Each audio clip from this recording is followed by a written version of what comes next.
കർത്താവ്, ഇന്നത്തെ ദിവസത്തോട് നന്ദി പറയുന്നു. ജനുവരി 30-ാം തീയതിയായിരുന്ന വ്യാഴാഴ്ച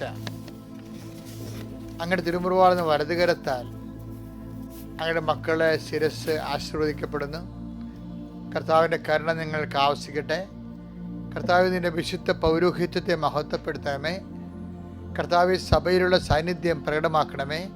അമ്മേ, പരിശുദ്ധമായ ദേവമാതാവേ, കാനായിലെ കല്യാണ കുടുംബത്തിൽ എന്ന പോലെ ഞങ്ങളുടെ കുടുംബത്തിലേക്ക് വന്നു നിന്നുകൊണ്ട് ഞങ്ങളുടെ കുടുംബത്തിൻ്റെ പോരായ്മകളെയും ഇല്ലായ്മകളെയും വല്ലായ്മകളെയും അവർക്ക് ഇല്ല എന്നുള്ളൊരു വാക്കിൽ തന്നെ കർത്താവെ, ഞങ്ങളുടെ ഇല്ലായ്മകളെ പരിശുദ്ധ അമ്മയുടെ മാധ്യസ്ഥത്തിൽ ഈശോയ്ക്ക് ഏൽപ്പിക്കണമെന്ന് പ്രാർത്ഥിക്കുന്നു. കർത്താവെ, ഞങ്ങളത് ഈശോ ഏറ്റെടുത്ത് കഴിഞ്ഞുവെന്ന് പൂർണ്ണമായി വിശ്വസിക്കാനുള്ള വിശ്വാസം വരത്താൽ ഞങ്ങളെ ധന്യമാക്കണമെന്ന് പ്രാർത്ഥിക്കുന്നു. എൻ്റെ കർത്താവിൻ്റെ ഉന്നതമായ നാമത്തിൽ നിങ്ങളെ ആശീർവദിക്കട്ടെ. രോഗികളെ ആശീർവദിക്കട്ടെ. പീഡിതരെ ആശീർവദിക്കട്ടെ. കർത്താവിന് ഉന്നതമായ നാമത്തിൽ അസ്ഥിരോഗങ്ങളുള്ളവർ, മാനസിക വിഭ്രാന്തികളുള്ളവർ, ഉറക്കമില്ലാത്തവർ, നടക്കാൻ പറ്റാത്തവർ, കർത്താവ് കുഴഞ്ഞിരിക്കുന്നവർ, അതുപോലെ തന്നെ പ്രഷറിൻ്റെ അസുഖമുള്ളവർ, ചില കുഴഞ്ഞ് വീഴുമെന്ന് തോന്നുന്നവർ, എപ്പിലെപ്സി രോഗികൾ, ചുഴൽ രോഗികൾ, അപസ്മാര രോഗികൾ കർത്താവിൻ്റെ നാമത്തിൽ സ്പർശിക്കട്ടെ. കർത്താവിൻ്റെ വിശുദ്ധമായ രക്തം നിങ്ങളുടെ സ്ഥിരത്തിൽ തളിക്കപ്പെട്ട മാരക രോഗങ്ങൾ, ഡോക്ടർ മരണം വരെ മരുന്ന് കഴിക്കണമെന്ന് പറഞ്ഞിട്ടുള്ള രോഗങ്ങൾ ഇപ്പോഴും ഈശോയുടെ ഉന്നതമായ നാമത്തിൽ കൃപാസന ആൾത്താരെ ജീവനോടെ പ്രത്യക്ഷപ്പെട്ട പരിശുദ്ധ അമ്മയുടെ മാധ്യസ്ഥത്തിൽ മാരക രോഗങ്ങളും തീരാവേദികളും യേശു ക്രിസ്തുവിൻ്റെ നാമത്തിൽ മാറിപ്പോട്ടെന്ന് കൽപ്പിക്കുന്നു.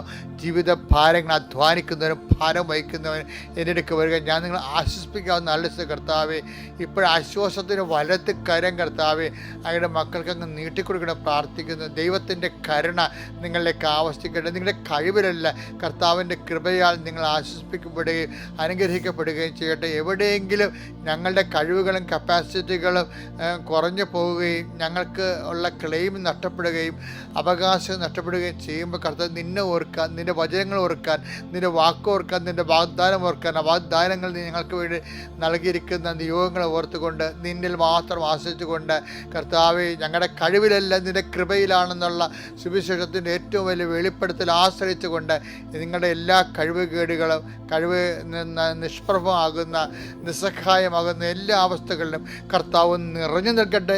ഇന്ന് മുഴുവൻ നിറഞ്ഞു നിൽക്കട്ടെ. നിത്യപിതാപുത്രനും പരിശുദ്ധാത്മാവായ സർവ്വേശ്വരൻ എന്നേക്കും ആമേൻ. എൻ്റെ പ്രിയപ്പെട്ടവരെ, ഇന്ന് നമ്മൾ കുറേ വചനങ്ങൾ പെട്ടെന്ന് ഒറ്റ ശ്വാസത്തിൽ ഒരുപാട് വചനങ്ങൾ കേൾക്കാൻ പോയി. നമ്മൾ ആദ്യം ഞാൻ നിങ്ങളോട് കഴിഞ്ഞ 2 ദിവസം മുമ്പ് പറഞ്ഞു തരുന്നത്, അതായത് വിശ്വാസം നമുക്കെന്ത് പറ്റും, അറിവിന്ന് കിട്ടുമെന്ന്. അതാണ് സാക്ഷ്യങ്ങൾക്ക് പ്രാധാന്യം എന്ന് പറഞ്ഞായിരുന്നു അല്ലേ. വിശ്വാസം റോമാ 10:17 വിശ്വാസം കേൾവിയെന്നും കേൾവി യേശുക്രിസ്തുവിനെ കുറിച്ചുള്ള അറിവിൽ നിന്നുമാണ്. ഇപ്പം യേശുക്രിസ്തുവിനെ കുറിച്ചുള്ള അറിവുകൾ കൂടുന്നതനുസരിച്ച് കൊണ്ട് വിശ്വാസം കൂടും. നമുക്ക് പല അറിവുകളുണ്ട്. അമേരിക്കയെക്കുറിച്ച് അറിയാം, ട്രംപിനെ കുറിച്ച് അറിയാം. പക്ഷേ വിശ്വാസം വർദ്ധിക്കണം നിർബന്ധമില്ല. വിശ്വാസം വർദ്ധിക്കണമെന്നുണ്ടെങ്കിൽ യേശുക്രിസ്തുവിനെ കുറിച്ച് അറിയണം. അതാണ് വിശ്വാസം കേൾവിയെന്നും. ഇപ്പം കേൾവിയെന്ന് വിശ്വാസം ഉണ്ടാകാം എന്ന് പറഞ്ഞാൽ അത് അറിവിൻ്റെ വിശ്വാസമാണ്. പക്ഷേ അറിവിൽ നിന്നുണ്ടാകുന്ന വിശ്വാസങ്ങളുണ്ടല്ലോ, ഒരു കുഴപ്പമുണ്ട്. അതിന് അറിവിൽ നിന്നുണ്ടാകുന്ന വിശ്വാസം കുറച്ച് കഴിയുമ്പോൾ ഇങ്ങനെ അടന്ന് വീഴും. എന്താണ്, ഉറക്കത്തില്ല. ഇപ്പം ചില പിഞ്ചുകളെന്ന് പറയും. എനിക്ക് പണ്ട് ഈ മത്ത വളർത്തുന്ന ഒരു പരിപാടി ഉണ്ടായിരുന്നു. മത്തക്കുരു കുഴിച്ചിട്ടിട്ട് ഞാൻ എല്ലാ ദിവസവും കുഞ്ഞുനാളിൽ അതിൻ്റെ കൂടെ പോകും. അത് ഓരോ പറമ്പിൽ, ഞങ്ങളുടെ ഓരോ പറമ്പിലും ഇങ്ങനെ ചുറ്റി നടക്കുമ്പോൾ എവിടെയാണ് പൂ വരുമ്പോൾ അതിൻ്റെ അറ്റത്ത് എവിടെയെങ്കിലും 2-3 പൂ വന്നതിന് ശേഷം പിന്നീട് ഒരു പിഞ്ച് വരും. പിഞ്ച് വരുമ്പോൾ അപ്പം തന്നെ ഞാൻ പുല്ലിട്ട് മൂടും. എന്താ കാര്യം അറിയാമോ? പിഞ്ചിന് വെയിൽ തട്ടായിരിക്കാൻ വേണ്ടി. പക്ഷെ പിഞ്ചിന് മൂടുമ്പോൾ വല്ല പ്രാണിയും വന്ന് ചിലപ്പോൾ ആ പിഞ്ച് ഇട്ട് കുത്തും. ചിലപ്പോൾ ഇങ്ങനെ ഒരു പുഴു കുത്തണാണേ, അതോടുകൂടി പിഞ്ച് അടന്നു പോകും. ഈ കേൾവി എന്നുള്ള വിശ്വാസം ചില സ്ഥലത്ത് പിഞ്ച് പോലെ അടന്നു പോകും.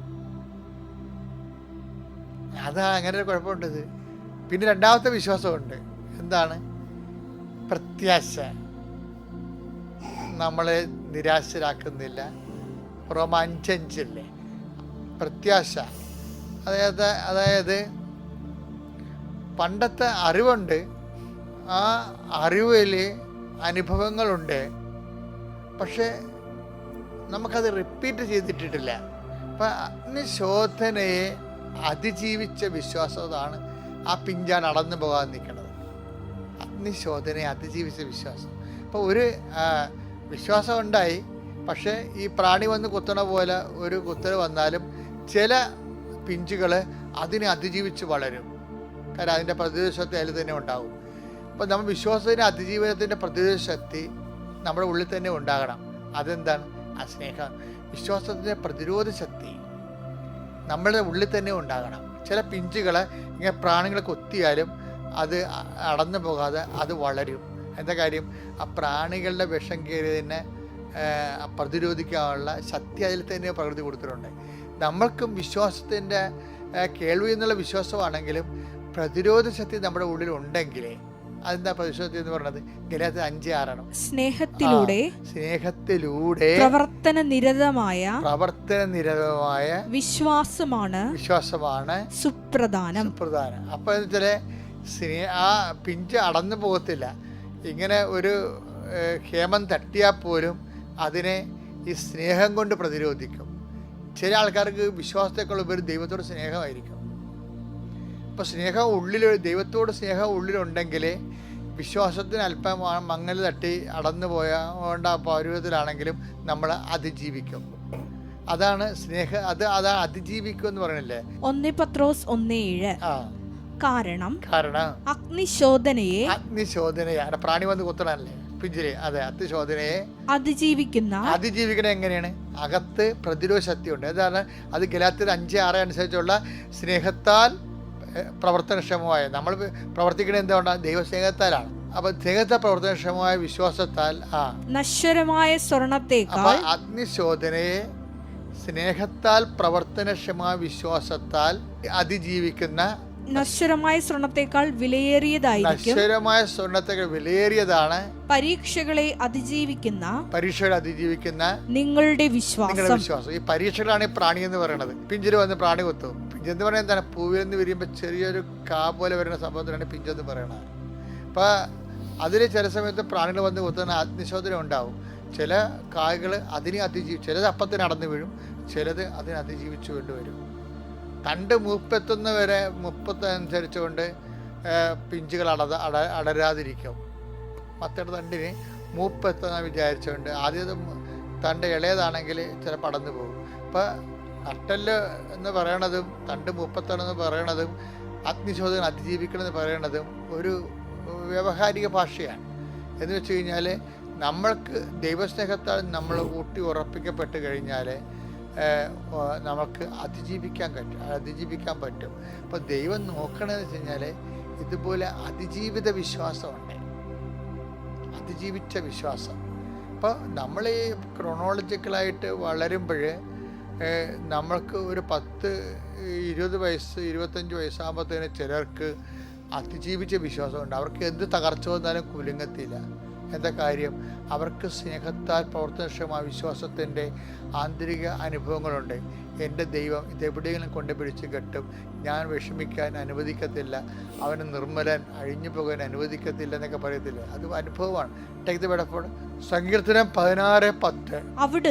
അവിടുന്ന് എന്നെ പാതാളത്തിൽ തള്ളുകയില്ല, അങ്ങയുടെ പരിശുദ്ധൻ ജീർണിക്കാൻ അനുവദിക്കുകയില്ല. അത് വലിയ പ്രത്യാശയാണത്.